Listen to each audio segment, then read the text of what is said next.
Habari za leo wapendwa, ninawasalimu tena. Majina yangu ninaitwa Eric Mtalemwa na ni katika mwendelezo tena wa kuendelea kuleta masomo mbalimbali yanayopatikana katika chaneli yetu hii. Ninakuomba kwa unyenyekevu sana, kama bado hujasubscribe chaneli hii, kwa unyenyekevu kabisa unisaidie kusubscribe, na ndiyo support yako kubwa ninayoitegemea kutoka kwako. Mungu akubariki sana. Katika siku ya leo ninahitaji kuleta somo ambalo tutatafakari. Linahusu umuhimu wa kukaa kikao binafsi. Umuhimu wa kukaa kikao binafsi. Maana ya kikao tunajua kwamba ni wasaa ambao watu hukaa na kujadili mwenendo wa jambo fulani na kutafuta suluhu ama kutathmini, alafu pia kutafuta njia ya kuendea, namna gani ya kuendea mipango mbalimbali ili ipate kukamilika. Kwa hiyo kwenye kikao binafsi ambacho tunajadili katika somo hili siku ya leo, kinahusu mtu mwenyewe, as an individual, mtu binafsi, mimi mwenyewe, wewe mwenyewe, bila mtu mwingine pembeni yako. Kwa hiyo tumekaa vikao mbalimbali, tuna experience, tuna uzoefu wa vikao vinavyofanyika, agenda kwamba zinaandaliwa, agenda maalum na mengineyo huwa mwishoni. Lakini kama hapo mwanzoni kuliwahi kukaliwa vikao vingine kwa watu mbalimbali, huwa wanajaribu pia kumeng'enya ama kudigest, kupita kwenye hints, kupita kwenye yaliyojadiliwa kwenye kikao kilichopita, ama kama hakuna kikao kilichowahi kukaa kwa kujadili hali inayotaka kujadiliwa, basi huwa inatolewa nafasi ya kujadili agenda. Kama viongozi wamechukua agenda tayari, wameziweka mezani, bado kunaulizwa kutoka kwa wengine kwamba ni agenda gani nyingine ambayo mnafikiri ni vizuri ijadiliwe katika kikao hiki. Sasa kwa leo kwenye habari ya kikao binafsi, nahitaji tuangalie umuhimu wa mtu kukaa kikao binafsi bila watu wengine. Hii habari ya kukaa kikao binafsi ni muhimu kwa sababu mwanadamu anahitaji nafasi ya peke yake. Tunaishi kwenye watu, wana kelele, wana vitu vingi, wana mambo mbalimbali, maoni, mitazamo pamoja na mawazo yanakuwa ni mengi sana. Kwa hiyo unapokuwa mtu ambaye unatamani kwenda katika hatima fulani, unaifukuzia hatima fulani, pamoja na kwamba umekusanya maoni mbalimbali ya watu, mawazo mbalimbali ya watu wengine wamekuchanganya, kwa sababu kila mmoja analeta la kwake. Unapokuwa unataka kwenda mahali fulani, ukiwauliza watu wawili, watatu, watano, tazama jinsi ambavyo inakuwa ngumu sana kila mmoja kuwa katika mtazamo ulionao wewe. Ni vigumu sana. Ukileta wazo lako kaliweka mezani kwa watu watano, wote watoe mawazo yao kuona kama watakusapoti.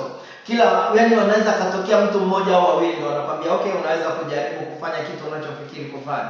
Lakini waliobaki wanakuambia hiki kitu unachotaka kufanya,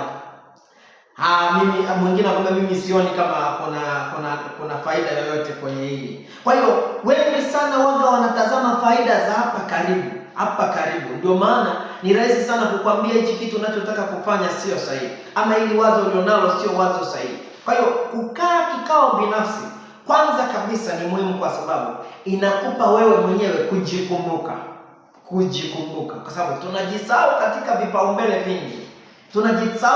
vipaumbele vingi. Hatujipi nafasi ya kuyapima mawazo yetu na kuyapa uthamani unaotakiwa. Maana ni rahisi sana kila siku kudepend au kuegemea kwenye mawazo ya watu wengine, na ukipima kwa kulinganisha na mawazo ya watu wengine, ni rahisi sana kuyaona mawazo yako kama ni duni, sio mawazo yanayofaa kuyafanyia kazi. Kwa hiyo unapokaa kikao binafsi ni kuyapa nguvu mawazo na msukumo wa ndani ulionao wewe binafsi. Unavipa nafasi ya kujiheshimu na kujithamini na kuongeza hali ya kujiamini katika kile ambacho unakifikiri wewe kama wewe.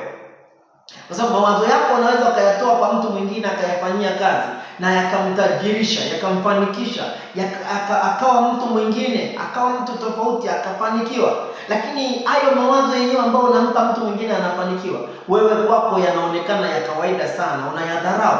Kumbe sasa, kama ungekaa kikao binafsi wewe mwenyewe, ukajitenga, ukaenda ukatafakari sehemu ambayo hakuna kelele, sehemu ambayo hakuna mawazo mengine ya watu, wakati mwingine sehemu ambayo watu wengine hawakufahamu, kwa sababu ni rahisi sana ukiwa umekaa sehemu peke yako umejitenga, alafu kuna watu wanaokufahamu wanaanza maneno. Yaani wakati uko kwenye mzizi, uko katikati ya fikra, unawaza ni nini, unaandika moja kwa moja vitu gani utavifanyia kazi.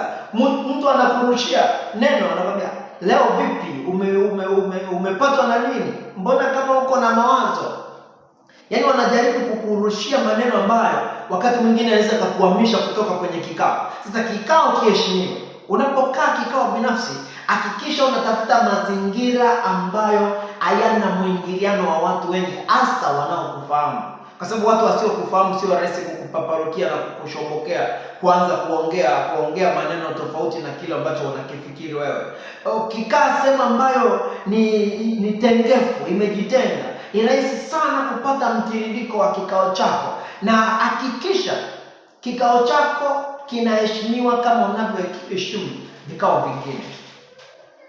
Tuko pamoja bila shaka. Heshimu kikao chako binafsi kama unavyoheshimu vikao vingine, kwa sababu kwenye vikao vingine tunaingia na diary, tunaingia na notebook, tunaingia na sehemu ya kuandika point.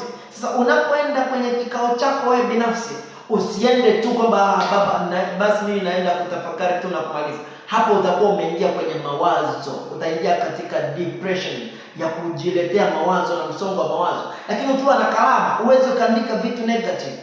Unapokuwa na kalamu, yaani kalamu na mkono vinakuelekeza kuandika vitu positive vya kufanyia kazi. Kwa hiyo inakupa kujikumbuka, inakupa kujiheshimu, inakupa kujitambua zaidi na kujithamini na kuthamini nguvu iliyopo katika mawazo ya kwako. Maana sio rahisi sana wewe mawazo yako kuyachukulia kwamba ni ya kawaida wakati unapokuwa umeshaingia kwenye kikao chako binafsi. Funga milango ya fikra zingine. Unapoingia kwenye kikao chako, kuna milango mingine inaweza ikaingiza mawazo mengine, ukafikiri jinsi ulivyochalenjiwa, jinsi ambavyo watu hawatakupokea wakati utakapokuwa umeenda kwenye lengo fulani na wazo fulani. Funga milango ambayo inakuletea negative aspects, negative thinking. Funga hiyo milango yote ambayo unahisi inakuleta katika hali ya kujidhalili, kujidunisha. Kwa hiyo fungua milango inayokupa kukuonesha kwamba I can do all things through Jesus, through Christ, through God who enable me, who strengthen me. Kwa hiyo ni kitu ambacho unatakiwa kukichukulia serious. Heshimu kikao chako binafsi unapokuwa peke yako kama unavyoheshimu vikao vingine. Njia nyingine inakusaidia wewe kufanya maamuzi sahihi. Kikao binafsi, kukaa wewe peke yako, wewe kama wewe, inakusaidia kufanya maamuzi sahihi na kuyaheshimu maamuzi ya kikao. Kwa hiyo ujitahidi sana unapofanya maamuzi kwenye kikao binafsi, ukayaandika kwamba mwaka huu ninataka hili na hili lifanyike. Mwaka huu nitaanza biashara fulani. Mwaka huu lazima nianzishe mradi fulani. Mwaka huu lazima nijikite katika matendo ya kazi fulani. Yaani ukishaandika kwenye daftari yako, kwenye notebook yako, kwenye kikao binafsi, jitahidi sana kuheshimu maamuzi ya kikao cha kwako binafsi kama ambavyo maamuzi ya vikao vingine unavyoyaheshimu. Kwa hiyo pia inakusaidia kuongeza ubunifu unapokuwa umekaa peke yako. Inakusaidia kuongeza ubunifu na kufikiri zaidi kwa kuzama. Unajua mtu anapokuwa na watu wengine, ni rahisi sana kufikiri tu shallow, unafikiri juu tu. Kwa sababu unajua watu wengine watazungumza. Sikiwa kwenye kikao, wengi sana wao wanategea, najua wapo watu watakaoongea wana mawazo mazuri. Kwa hiyo wengine wanasinzia kwenye vikao, wengine wanapiga story kwenye vikao, wengine wanachati kwenye vikao, hawajali. Lakini kikao chako binafsi kinakupa uwajibikaji, alafu kinakupa na kufanya maamuzi sahihi na kuwa na fikra pembuzi yakinifu ambazo zinatokana na userious unaokuwa nao. Kwa sababu wewe kwa kwenye kikao binafsi ukawa unachati, ukawa kwenye kikao binafsi ukawa unaongea na watu wengine, kikao binafsi unakiheshimu kwa sababu unakuwa katika hali ya kutafakari, na kila fikra unayoipata uiandike, kwa sababu ni fikra yenye nguvu ambayo iko independent. Haitegemei kwamba kuna watu wengine watanisaidia mawazo. Hapa ni mimi kama mimi. Ndio maana mtu anayefanya hesabu pasipo calculator anakuwa makini sana kuliko hata mwenye calculator, kwa sababu mwenye calculator ameshajua kwamba hapa mimi bwana ninajua upo msaada wa calculator. Na mtu aliyeingia kwenye mtihani akiwa na nondo, sijui nyinyi mlikuwa mnahitaji, akiwa na kale ka kuangalizia karatasi, nyie sijui kwa jina lenu kipindi mnasoma mlikahitaji, lakini sisi tulikuwa tunaita nondo au kapinga. Kama umeingia nako kule, yani hata kama maswali ni mepesi, kabla ukibanwa kwenye mtihani ukawa unakosa jinsi gani ya kukatoa kale ka kuangalizia, unaweza kukuta hata swali jingine umelikosea kwa sababu akili zako hazikujiandaa vizuri. Ulitegemea kuwa na kiangalizio kitakubusti. Sasa unapobanwa ni ngumu sana kujibu maswali vizuri kuliko yule ambaye akuingia na kisaidizi chochote, kwa sababu huyo mtu anapofanya maamuzi, anapojibu maswali anayajibu kutoka fikra na akili zilizojiandaa kupambana na mtihani. Na ndivyo kilivyo kikao binafsi. Hakuna mtu wa pembeni wa kukusaidia mawazo. Ukiingia kule unakuwa unajua kabisa kwamba hapa lazima nifikiri sana, na wakati huo fikra zako zinachakata taarifa na zinachakata maswali, zinafanya problem identification, alafu zina give out exact answer. Yani unakuwa umechakata, umetafuta tatizo, na pia jibu linalotoka kwenye fikra zinazojitegemea za kikao binafsi ni jibu ambalo linakuwa ni makini, lina nguvu na liko yakinifu, lakini pia linakuwa sahihi. Basi sasa kwenye habari hii inakujenga pia kikao binafsi, inakujenga kujiimarisha kihisia. Unajua hisia zinazojitegemea kabla hazijapata msaada kutoka nje ni hisia zenye nguvu ambazo kufikiri kwake zinapata majibu hata kabla ya kupata msaada wa mawazo ya watu wengine. Ni rahisi sana kuwa na uwezo wa kutatua mambo yako binafsi kabla hata hujashauriwa na mtu mwingine. Kwa hiyo akitokea mtu tayari wewe umeshapata majibu kwenye kikao chako binafsi, akatokea mtu akakuchallenge, akakwambia kitu mbona kiko ovyo tu shagarabaga, utamwambia okay, hautakwaro wala hauta resist kwamba ngoja tuanzishe conflict. Utamwambia nakushukuru kwa mchango wako, Mungu akubariki, nafikiri tutaona huko mbeleni. Lakini moja kwa moja wewe unajua mimi jibu langu nililotoka nalo kwenye kikao, ninaanza jambo fulani na ninalifanya, ili mradi sijavunja sheria za nchi na wala sijaharibu amani ya mtu mwingine. Okay, kuna kitu kingine, uandike muhtasari. Ukimaliza kufanya kikao binafsi, andika muhtasari ya kikao ulichokifanya, ajenda zako zilikuwa ni nini na umeamua nini, na ule muhtasari utunze kwa unapofanyia kazi.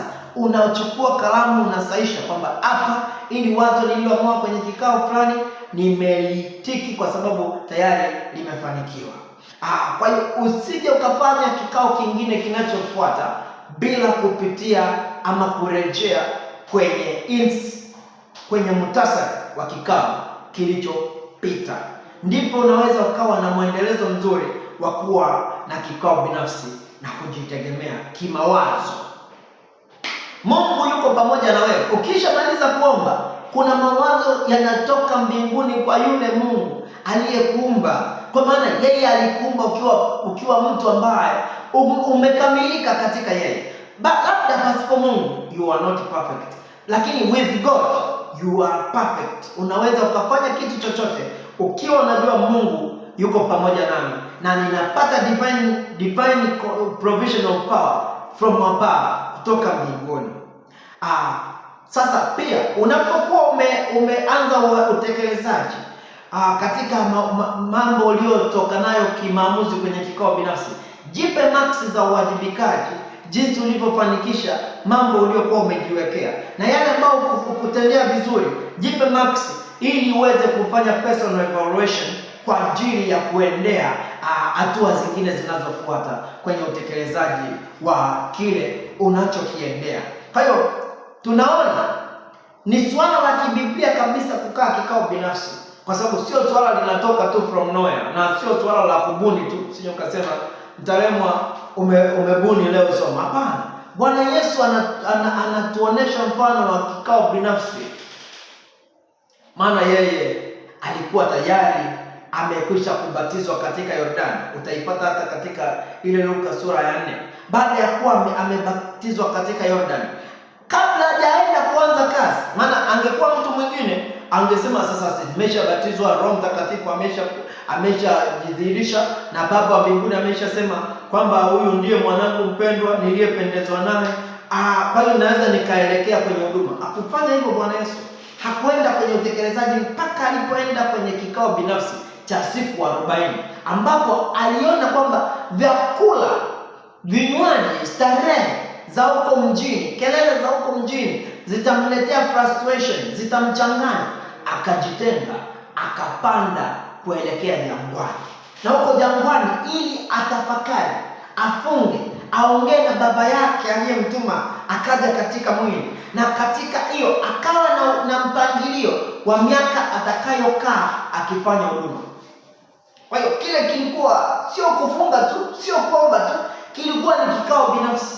Kilikuwa ni kikao ambacho Yesu Kristo yeye mwenyewe, Mungu kweli na mwanadamu kweli, alikuwa anajaribu kuandika katika mtazamo na katika mawazo na moyo wake jinsi gani anaenda kukutana na upinzani ulioko. Atakutana na Mafarisayo, atakutana na waandishi, atakutana na watawala, atakutana na viongozi na maaskari na machawa. Atakutana nao watakaomuuliza, kwa nini unafanya hivi vitu? Unafanya hivi vitu kwa mamlaka ya nani?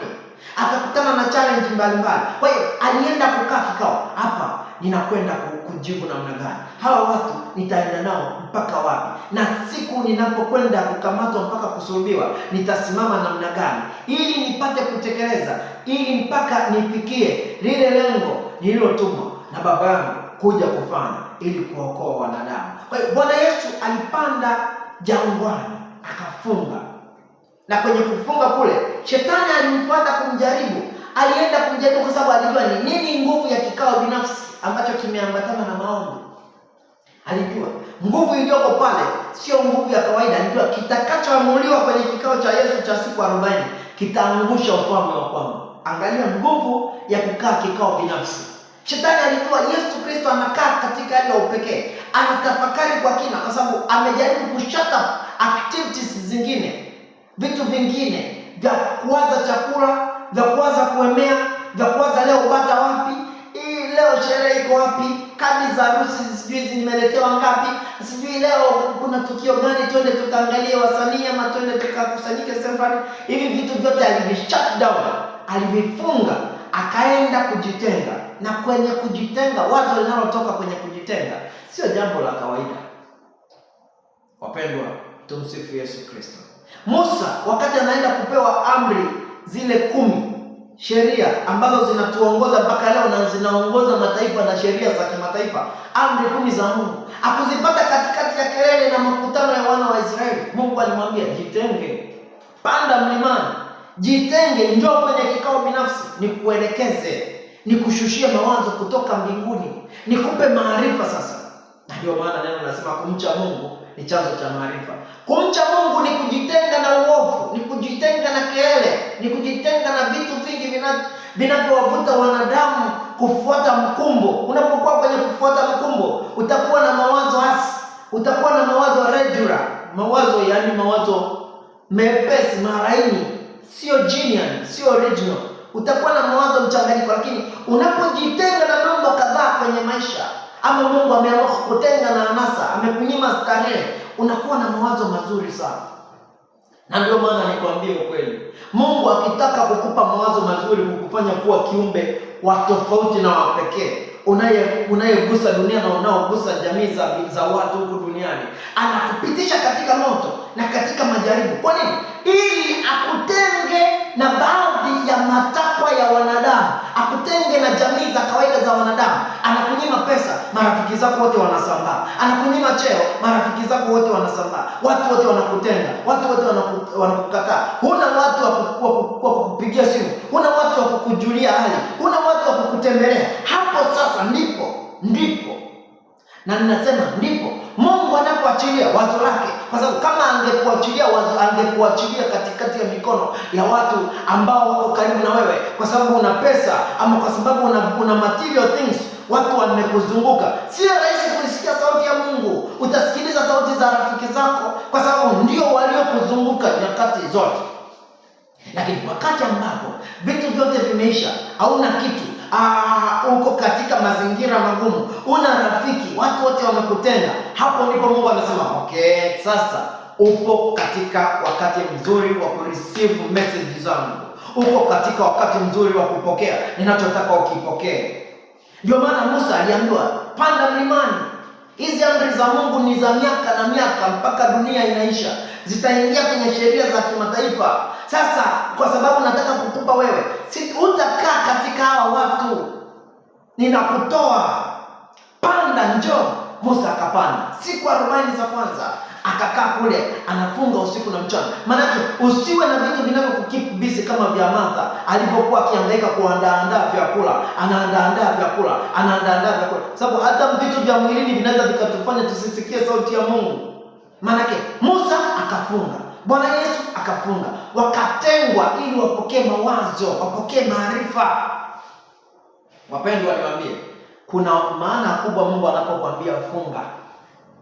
Na Mungu na Yesu Kristo anasema mambo mengine hayawezekani isipokuwa kwa kufunga. Yaani maana yake ujaribu kuondoa ule ubize wa kuwaza misosi, ule ubize wa kuwaza mambo ya mwilini, ule ubize wa kuwaza hivi leo ninakula nini, hivi leo ninafanyaje, mbona chakula sasa cha leo kimekuwa hivi na hivi na hivi. Yaani ondoa kwanza vitu vya, yaani funga mlango wa mwilini. Maana mlango wa mwilini unaendeshwa kwa chakula. Yaani mtu akikaa kidogo tu atakiwa kwenye vikao vya bunge, anawaza chai ni saa ngapi. Isipotolewa ratiba ya chai, ratiba ya chakula, watu wanapoteza hata mawazo, watu wanapoteza hata point walizotaka kusema. Sasa Mungu anakuambia panda, njoo kwanza, jitenge, uwe na kikao binafsi ili nizungumze na wewe.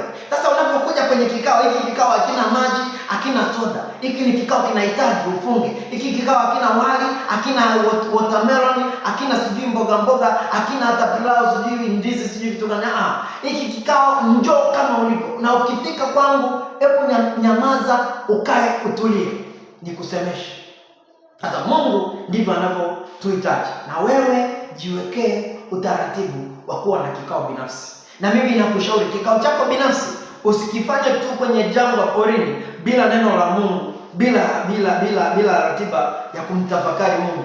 Ukifanya kikao peke yako huko kwingine ambako hakuna Mungu, shetani naye anaweza akapenyeza mawazo ya kwake, kwa sababu anajua umekusanyika, lakini si kwa ajili ya jina la Bwana. Maana Bwana Yesu anasema wakusanyikapo 2, 3 kwa ajili ya jina langu, mimi niko katikati yao. Maana wewe ukikusanyika si kwa ajili ya jina la Bwana, sio kwa ajili ya kufanya kikao na Mungu ili akupe mawazo na akupe nguvu ya kutekeleza kile alichokiweka ndani yako. Unaweza kukuta shetani ndio anakuja katikati yako kwa sababu haukukusanyika kwa ajili ya jina la Bwana. Jitahidi sana kufanya kikao binafsi pamoja na Roho Mtakatifu, pamoja na Mungu Baba Mwenyezi. Na hapo ukitoka pale, nguvu utakayotoka nayo itakuwa ni nguvu unchallengeable, unstoppable.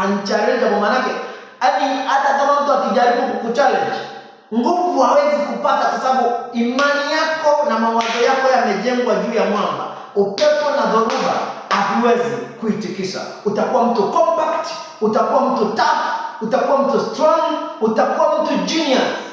Yaani mtu ambaye utekelezaji wa kwako ukiufanya, vitu vinatokea, hata wakishindana hawawezi. Kwa sababu hata Yesu alimwambia Petro, wewe ndiwe Petro, nikijenga kanisa juu yako, milango ya kuzimu haitaliweza. Kwa hiyo Bwana akijenga wazo juu yako, akakupa nguvu ya kutekeleza, milango ya kuzimu haiwezi. Ushindani wa wanadamu na maadui mbalimbali haviwezi kukuangusha. Upepo na dhoruba haviwezi kukuangusha. Shida yoyote, challenge yoyote, dhiki yoyote haviwezi kukuangusha. Kuangalia unakoelekea, utamtazama Yesu. Utapiga mbio kwa saburi huku ukimtazama Yesu, mwenye kuanzisha na kukamilisha imani na wazo aliloweka ndani yako. Mwenyezi Mungu akubariki sana.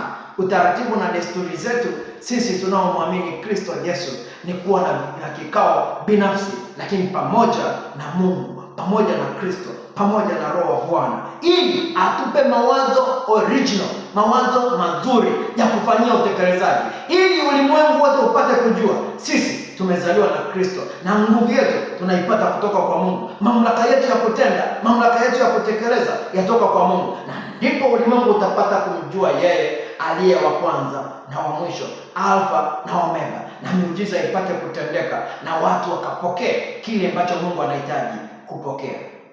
Unasubiriwa wewe.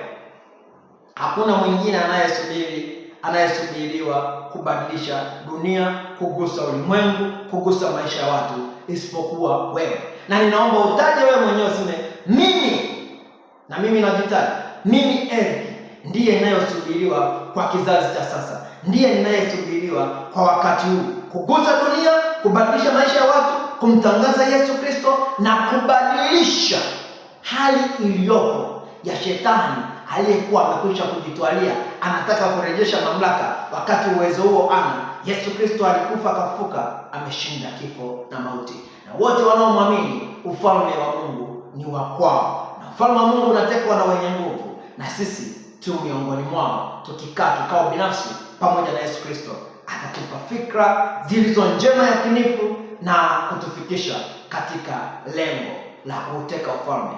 Utukufu na yeye. Mungu akubariki sana. Naitwa Eric Mtalemwa. Asante.